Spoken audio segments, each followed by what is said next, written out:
प्यारे बच्चों, Shri Shyam group of education के ऑनलाइन प्लेटफॉर्म पर सभी बच्चों का एक बार फिर से स्वागत है। मैं सुनील शर्मा, विज्ञान विषय का अध्यापक। तो आज आपको करवाने जा रहा हूँ जो अपना पाठ चल रहा था, पाठ नंबर 10, प्रकाश का परावर्तन। प्रकाश का परावर्तन व अपवर्तन। प्रकाश का परावर्तन व अपवर्तन, कक्षा 10, कक्षा 10th। ठीक है। तो बच्चों, आज मैं आपको बताऊंगा दर्पण सूत्र के बारे में। किसके बारे में?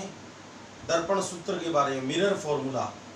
तो इसमें V में, U में व F में संबंध होता है।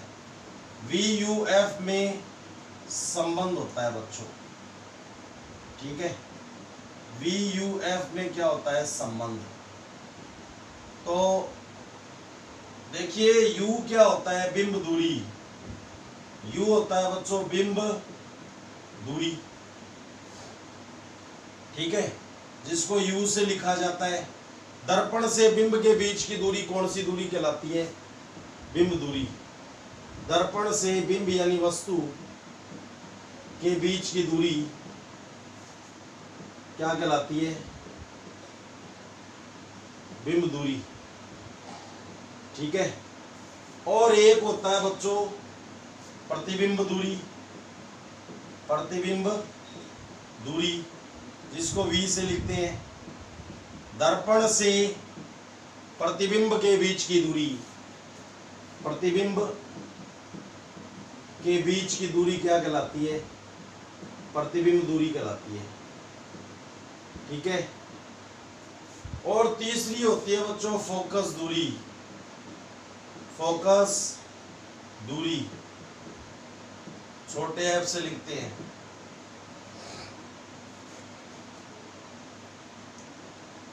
तो मुख्य फोकस F, मुख्य फोकस F व दर्पण के ध्रुव P, दर्पण के ध्रुव P के बीच की दूरी, P के बीच की दूरी क्या कहलाती है? फोकस दूरी कहलाती है। तो इन तीनों दूरियों में संबंध जो होता है वो किसमें होता है? दर्पण सूत्र में। ठीक है। तो दर्पण सूत्र कहते किसको है? किसी बिंब की प्रतिबिंब दूरी और बिंब दूरी के व्युत्क्रमों, ये प्रतिबिंब दूरी और बिंब दूरी क्या हो गए? व्युत्क्रम। V और U प्रतिबिंब दूरी और बिंब दूरी होगी, ये इनके क्या हो गए? व्युत्क्रम। और ये व्युत्क्रमों का क्या हो गया? योग। उस दर्पण की फोकस दूरी के व्युत्क्रम के बराबर होता है। ठीक है। तो क्या होगा? किसी बिंब की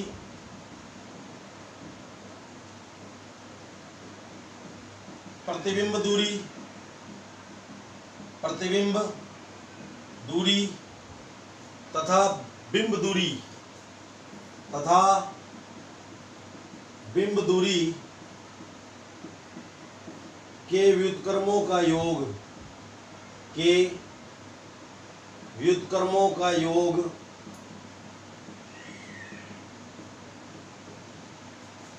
उस दर्पण की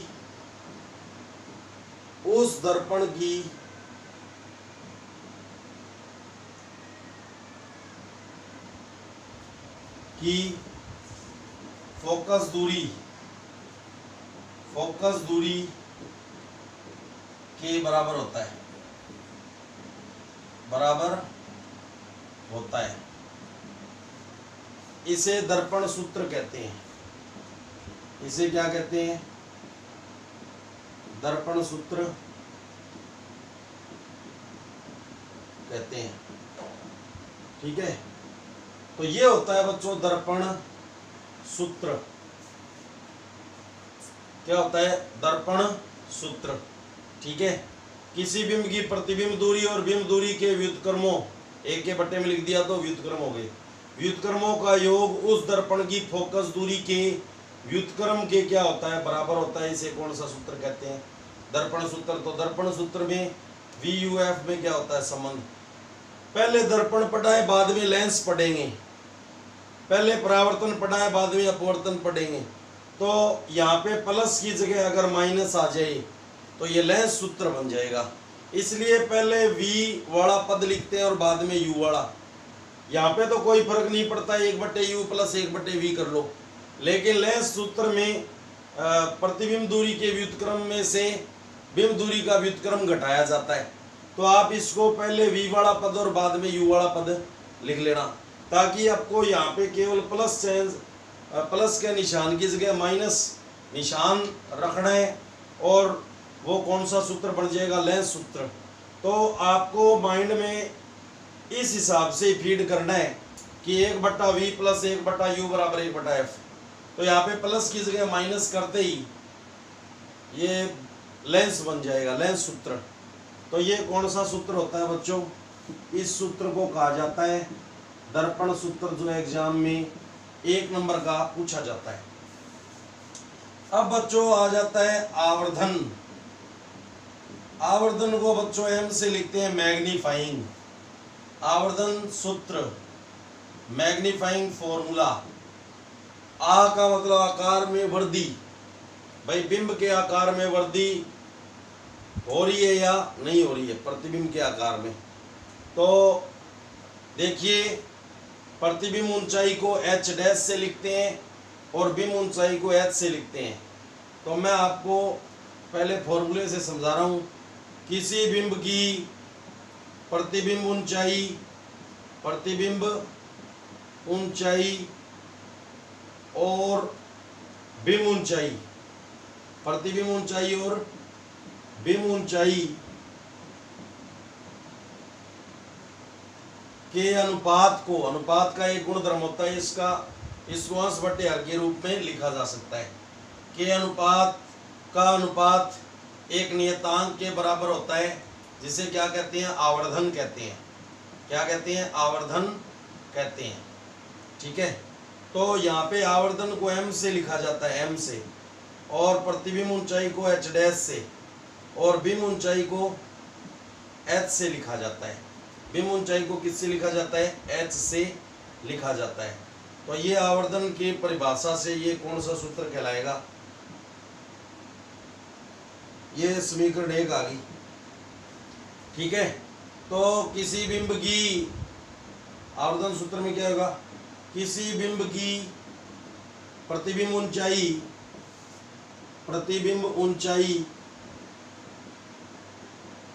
व बिंब ऊंचाई के अनुपात को, बिंब ऊंचाई के अनुपात को, बिंब ऊंचाई के अनुपात को क्या कहा जाता है, ऊंचाई के अनुपात को आवर्धन, मैग्नीफाइंग, आवर्धन M कहते हैं। आवर्धन को M से लिखा जाता है, मैग्नीफाइंग। ठीक है। अब बच्चों, एक तो M का मान ऊंचाइयों के हिसाब से निकाल सकते हैं, और दूसरा बच्चों M का संबंध बिंब दूरी और प्रतिबिंब दूरी के साथ भी होता है। तो -V/U, यानी प्रतिबिंब ऊंचाई और बिंब ऊंचाई के अनुपात के ऋणात्मक मान को भी क्या कहते हैं, आवर्धन कहते हैं। ये आ गई आपके पास समीकरण नंबर 2। ये कौन सी समीकरण आ गई, समीकरण नंबर 2। यानी प्रतिबिंब ऊंचाई और बिंब ऊंचाई के अनुपात के ऋणात्मक मान से भी आवर्धन को ज्ञात किया जा सकता है। समझ में आ गई बात। समीकरण 1 और 2 से M का मान H' के बराबर भी है और M का मान -V/U के बराबर भी है। तो समीकरण 1 और 2 से आप क्या लिख सकते हो, समीकरण 1 व समीकरण 2 से आप क्या लिख सकते हो, M बराबर H' बराबर -V/U। अब मेरी बात सुन लो ध्यान से। अगर लेंस सूत्र बनाना है, तो यहाँ पे प्लस की जगह क्या हो जाएगा, माइनस कर दोगे, बाकी डिटो, तो ये लेंस सूत्र बन जाता है। अगर यहाँ पे माइनस आएगा तो लेंस में यहाँ पे आवर्धन निकालेंगे तब प्लस आएगा। दर्पण सूत्र में यहाँ पे प्लस आता है और यहाँ पे माइनस आता है, ये सूत्र तो सेम ही रहेगा लेंस के लिए। लेकिन दर्पण सूत्र में यहाँ पे प्लस आता है, यहाँ पे माइनस आता है, लेंस में उल्टा हो जाएगा, यहाँ पे माइनस आएगा और यहाँ पे क्या आएगा, आवर्धन निकालेंगे दूरियों की सहायता से, तो क्या आएगा, प्लस आएगा। समझ गए आप? तो ये तो परिभाषा का गणितीय रूप है। और दूसरा एक इसका फॉर्मूला होता है, m का मान इस सूत्र की सहायता से भी निकाल सकते हैं। वो डिपेंड करेगा क्वेश्चन पे कि ये दोनों चीजें दी हुई है तो m का मान इस सूत्र की सहायता से, प्रतिबिंब ऊंचाई और बिंब ऊंचाई, प्रतिबिंब ऊंचाई को h से और बिंब ऊंचाई को h से, और अगर प्रतिबिंब दूरी और बिंब दूरी का पता है तो इस सूत्र की सहायता से, यानी समीकरण 1 और 2 से हम क्या लिख सकते हैं, m बराबर h डैश बटे h बराबर माइनस v बटे u। इसे क्या कहा जाता है, आवर्धन सूत्र कहते हैं। कौन सा सूत्र कहते हैं, आवर्धन सूत्र कहते हैं। यानी आवर्धन सूत्र बिंब ऊंचाई में और प्रतिबिंब ऊंचाई में क्या उत्पन्न करता है, अनुपात। वो अनुपात हम इनकी सहायता से भी निकाल सकते हैं और प्रतिबिंब दूरी और बिंब दूरी की सहायता से भी निकाल सकते हैं। ठीक है, उसके बाद में बात आ जाती है बच्चों, इसके ऊपर आधारित न्यूमेरिकल आते हैं, आंकिक प्रश्न जिनको बोलते हैं। ठीक है,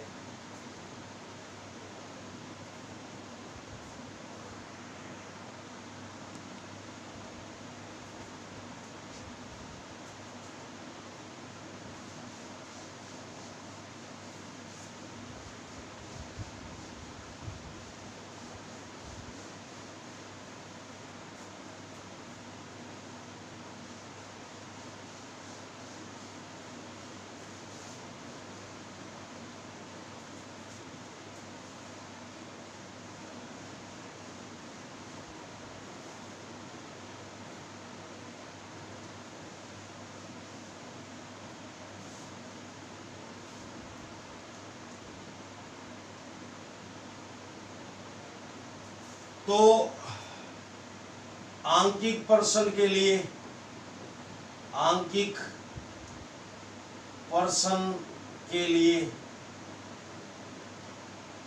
महत्वपूर्ण बातें मैं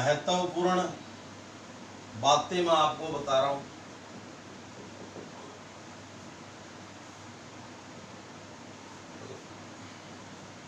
सबसे पहले आपको अगर डायरेक्ट पूछेगा तो बिंब दूरी ज्ञात करो, या फिर प्रतिबिंब दूरी ज्ञात करो, और या फिर आवर्धन ज्ञात करो।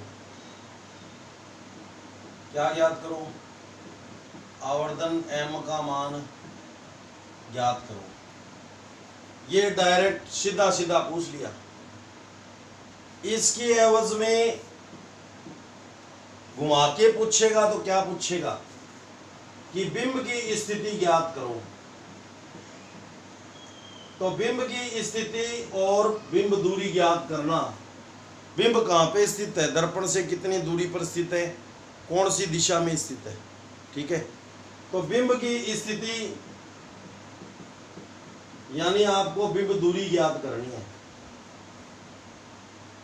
प्रतिबिंब दूरी सीधा पूछेगा तो प्रतिबिंब दूरी पूछेगा, और ऐसे घुमा के पूछेगा तो क्या पूछेगा, प्रतिबिंब की स्थिति।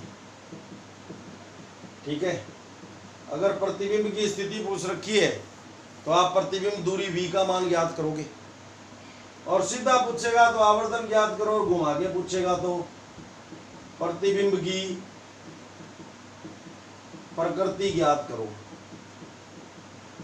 मैं आपको बता दूं बच्चों, प्रतिबिंब की प्रकृति के लिए आवर्धन m का मान ज्ञात किया जाता है। प्रतिबिंब की प्रकृति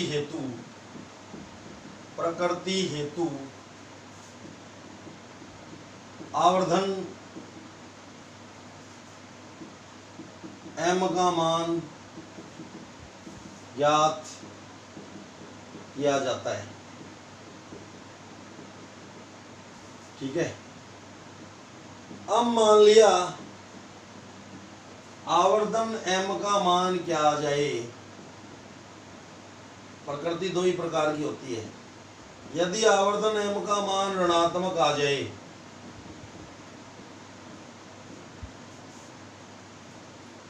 तो प्रतिबिंब क्या होगा, तब प्रतिबिंब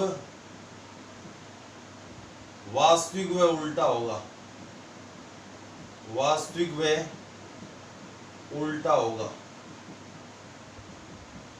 और अगर ये धनात्मक आ जाए,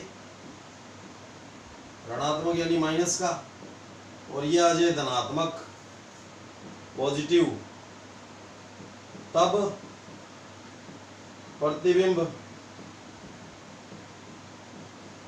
आभासी व सीधा होगा।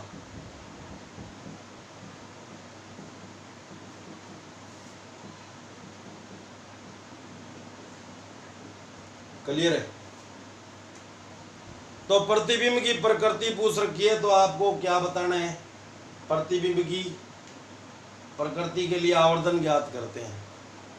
और वैसे मैंने आपको बता रखा है दर्पणों के लिए, अगर बिंब और प्रतिबिंब विपरीत दिशा में बने तो उसको पर्दे पर प्राप्त नहीं किया जा सकता, यानी प्रतिबिंब आभासी और सीधा होगा। और यदि बिंब और प्रतिबिंब एक ही दिशा में बने, बिंब तो बाईं तरफ ही होता है, उधर ही प्रतिबिंब बन जाए तो उसको पर्दे पर प्राप्त किया जा सकता है, यानी प्रतिबिंब वास्तविक और क्या होगा, उल्टा होगा।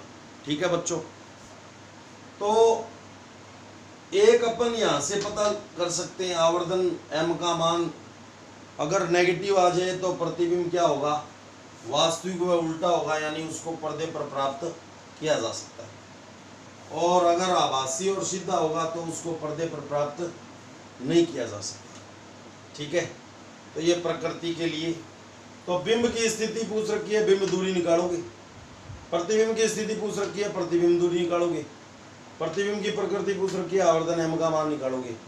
दो फॉर्मूले आपके पास होंगे, कौन कौन से, दर्पण सूत्र 1/v + 1/u = 1/f, और आवर्धन सूत्र m = h'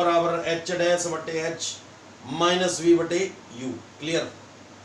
तो ये आपको न्यूमेरिकल में काम आएंगे। अब बात आ जाती है बच्चों, कुछ एक क्वेश्चन दिए हुए हैं,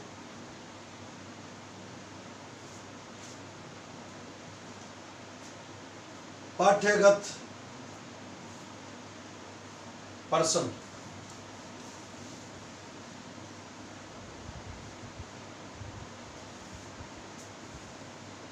पाठ्य पुस्तक के प्रश्न, उसके बाद हम न्यूमेरिकल कराएंगे आपको, आंकिक प्रश्न। पाठ्य पुस्तक के प्रश्न। पहला है अवतल दर्पण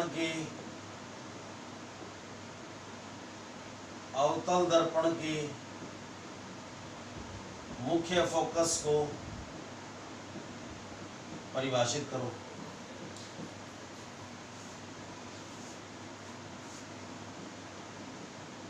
परिभाषित करो,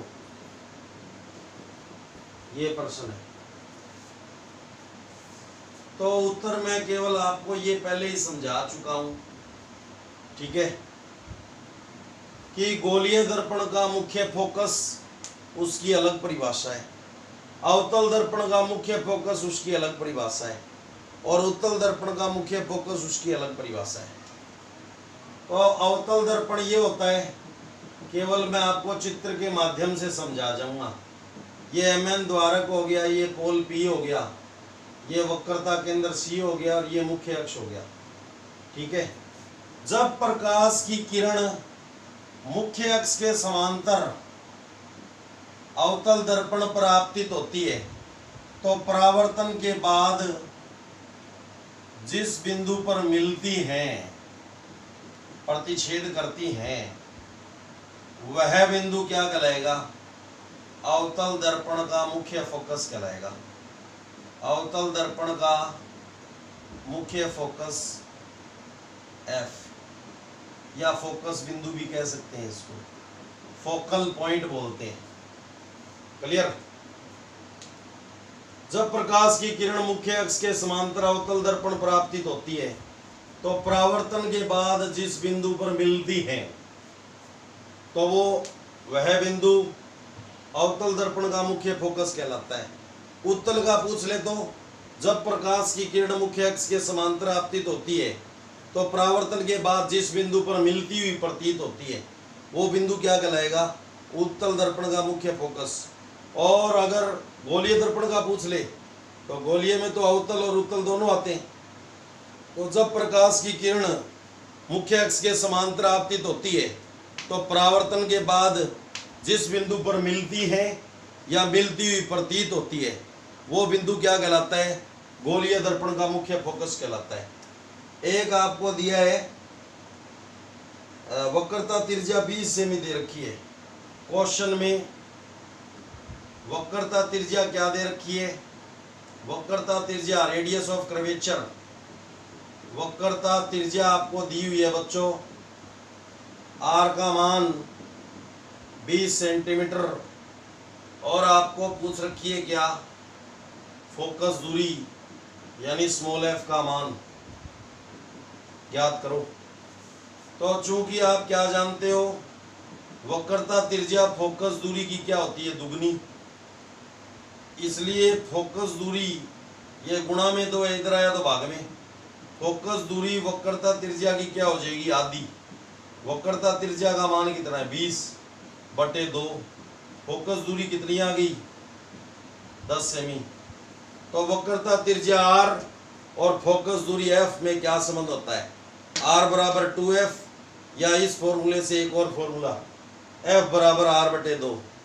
फोकस दूरी वक्रता त्रिज्या की दुगनी होती है, सॉरी, वक्रता त्रिज्या फोकस दूरी की दुगनी होती है और फोकस दूरी वक्रता त्रिज्या की आधी होती है। समझ में आ गई बात? वक्रता त्रिज्या गोलीय दर्पण में वक्रता केंद्र C और दर्पण के ध्रुव P के बीच की दूरी क्या कहलाती है? वक्रता त्रिज्या, जिसको R से लिखते हैं, कर्वेचर सेंटर। और गोलीय दर्पण में मुख्य फोकस F तथा दर्पण के ध्रुव P के बीच की दूरी क्या कहलाती है? फोकस दूरी, उसको छोटे f से लिखते हैं। हम वाहनों में उत्तल दर्पण को पश्चदर्शी दर्पण के रूप में वरीयता क्यों देते हैं? क्वेश्चन तीसरा है बच्चों कि वाहनों में पश्चदर्शी दर्पण के रूप में उत्तल दर्पण को ही वरीयता क्यों देते हैं? क्योंकि ये बाहर की तरफ क्या होते हैं? बाहर की तरफ वक्रित होते हैं, थोड़े वक्रित होते हैं, ठीक है। इनका दृष्टि क्षेत्र बड़ा होता है, इनका दृष्टि क्षेत्र क्या होता है? बड़ा होता है।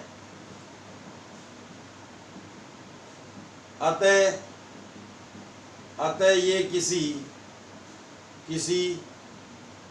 बड़े बिंब को छोटा करके, बड़े बिंब को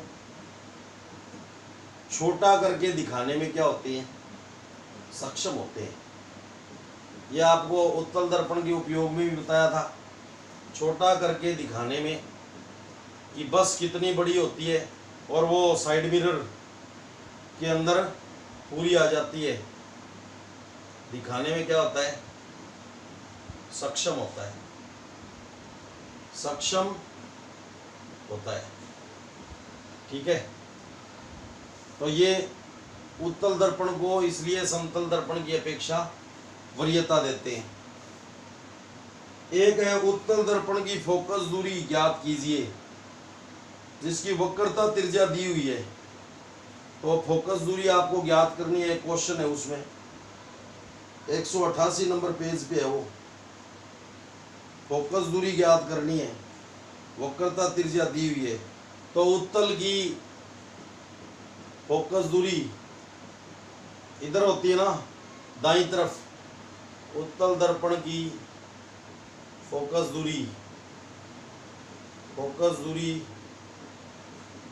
f का मान आपको ज्ञात है, करना है और उसकी वक्रता त्रिज्या आर का मान आपको +32 सेंटीमीटर दिया हुआ है।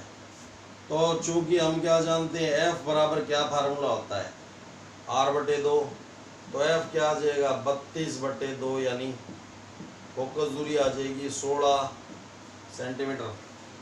ठीक है, तो 188 नंबर पेज पे है ये। अब छोटे न्यूमेरिकल से स्टार्ट करते हैं बच्चों। 188 नंबर पेज पे एक छोटा न्यूमेरिकल दिया हुआ है, उस छोटे न्यूमेरिकल से अपन क्या करते हैं, स्टार्ट करते हैं। तो ध्यान रखें कि वक्रता त्रिज्या बड़ी होती है और फोकस दूरी क्या होती है, छोटी होती है। ठीक है,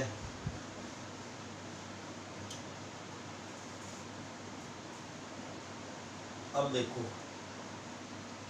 नया क्वेश्चन।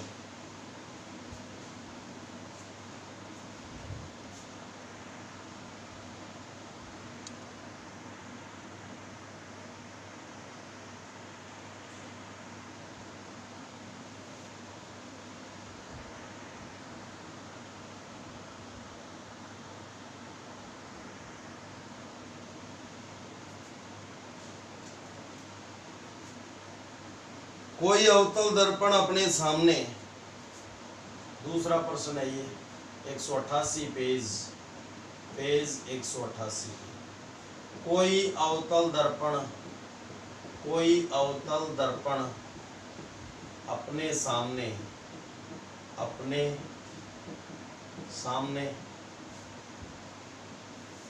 10 सेमी दूरी पर रखे किसी बिंब का 10 सेमी दूरी पर रखे किसी बिंब का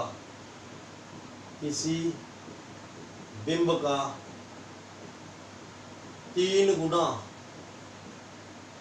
गुना आवर्धित यानी बड़ा, 3 गुना आवर्धित बोले तो बड़ा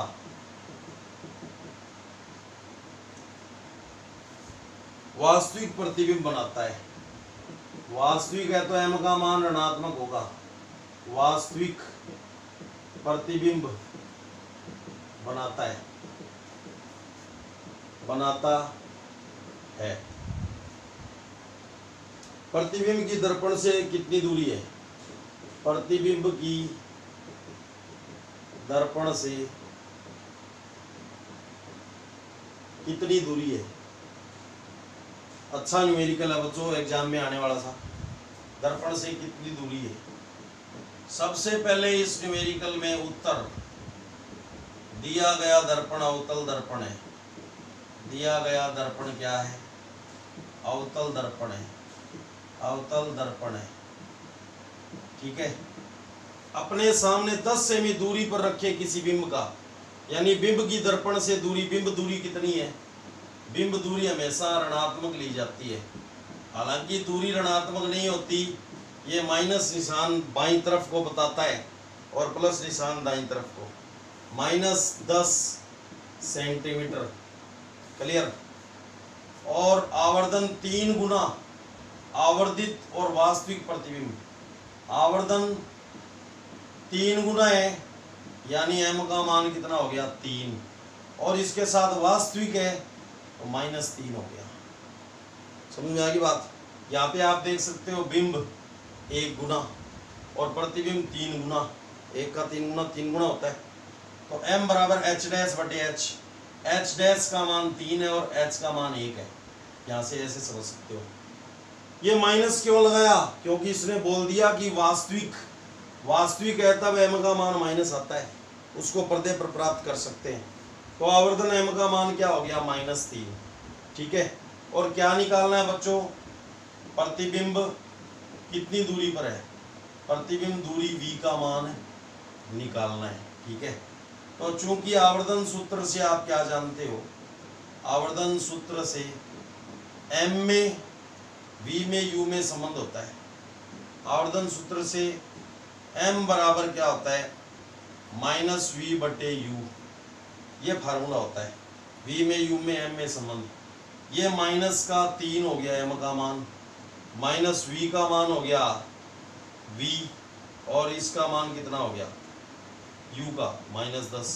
माइनस से ये माइनस कट गया, ये इसके नीचे एक मान लो v एकम v बराबर -3 गुणा में 10, ये माइनस माइनस तो कट ही गई, -3 गुणा में 10 यानी -30 सेमी।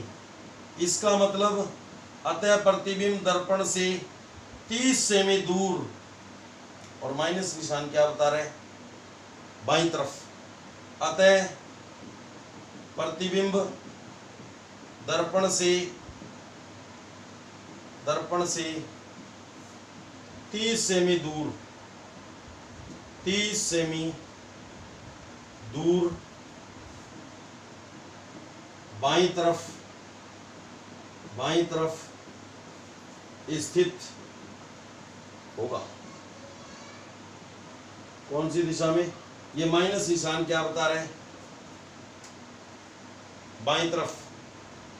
कहां से, दर्पण से 30 सेमी दूर बाईं तरफ स्थित होगा। m बराबर -v बटे u, माइनस v का -v, u का मान -10, माइनस से माइनस कर दिया, ये 10 इधर भाग गया, -3 × 10 -30, v का मान कितना आ गया, -30 आ गया। तो वास्तविक होता है तो m का मान माइनस लिया जाएगा, और 3 गुना आवर्धित है तो m का मान 3 हो गया, और वास्तविक है तो -3 हो गया। ठीक है, ये एक छोटा और बहुत ही अच्छा न्यूमेरिकल है बच्चों। इससे बाद में, इसके बाद हम जो इससे थोड़े बड़े न्यूमेरिकल करेंगे। ठीक है, तो आज के लिए इतना ही। जो मैंने आज बातें बताई हैं वो सारी अगर आप ध्यान करते हो तो ही हम न्यूमेरिकल यानी आंकिक प्रश्नों को अच्छे से कर पाएंगे। तो एक बार फिर से आपका धन्यवाद, और घर पे रहिए, सुरक्षित रहिए, धन्यवाद। ठीक है।